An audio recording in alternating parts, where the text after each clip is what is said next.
Hi guys. Si Boy Amat, tanggal na naman sa trabaho. Ito nga pala guys, pakikita ko sa inyo dito yung bagong tropa ko.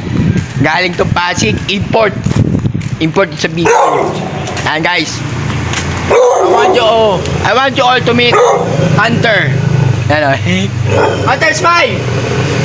Wala eh, hindi, may sumpong, may regla to ngayon. Natanggal ako sa trabaho, balik na ako dito sa hotel namin, dito sa Sipokot, Camarinesor guys. Tignan mo, Hunter, smile! Si amo niyan, parang nalulung sa drugs. Yun, pina-adapt dito. Ayan naman pang arit. Alam puta. Yung mahirap yung ano yung parang yung droga ng droga, tapos yung mga gamit mo, mga aso mo, mga pet mo, binibenta mo, no? Mahirap yung ganun. Kaya kailangan pagka yung ganun, pagka may bisyo ka, kailangan kalmado ka lang, di ba?